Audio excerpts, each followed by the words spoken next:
Hey everybody, Sam the Wildlife Guy here again, talking to you guys from the very sunny and beautiful Negrito area of the Gila National Forest.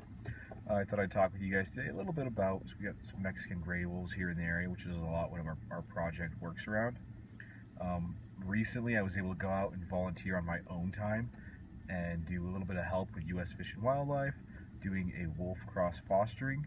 Now, while we don't really do that much work with the wolves ourselves, it was an opportunity that afforded me to do something that I hadn't done before, and it was really cool, and I had a lot of fun with it. And I think that whenever you guys get, potential opportunities to go out and experience new things, you should definitely do it. So a little background information on Mexican gray wolves is that they've typically always ranged from Mexico all the way up through New Mexico, Arizona, western parts of Texas historically. When people were expanding in the West years ago, it shrunk their home range, so their population drastically reduced, and in 1976 they were considered extinct in the wild. They were only being bred in captivity, so that means there was no more Mexican gray wolves out on the landscape. They were only in zoos and breeding areas. But recently, not super recently, way before you guys were born, but right after I was born, so about 1998, the Mexican gray wolves were reintroduced back into the wild in the New Mexico and Arizona regions. Well, very few number of them, only about 30. Little small populations to try and get their numbers climbing and trying to get them back out living in the wild. And since then, they've climbed to well over 160. Most recently is what U.S. Fish and Wildlife stated on their website. So it's taken, over 20 years, but they're slowly climbing. They're getting there.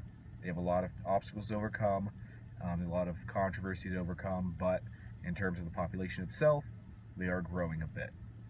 So recently, I was able to go in and volunteer to do a wolf cross fostering, which is essentially when you have so few wolves in the wild, you have very limited genetics.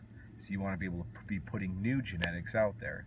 So what we did is we went in with captive bred wolf puppies from a zoo, essentially, and we took them and we put them into the dens where mama wolves were having their pups naturally, and you put them in there and they don't know the difference, and they raise and rear those pups like their own, and so eventually we can have genetically different wolves out there on the landscape, getting their genetics out there, helping the population grow, and preventing inbreeding.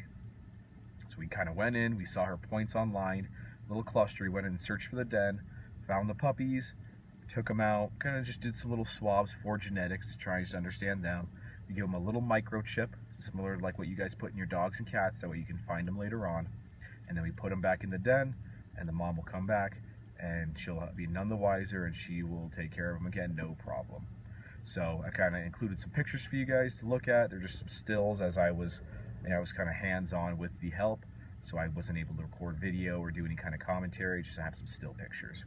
So I hope you guys enjoy them, and like I said, it's a pretty cool experience, and whether you guys have the opportunity to do something like this, or something, simple with plants, or something, with birds, I think you should always try and get out and do that. So enjoy the video and the pictures. Thanks.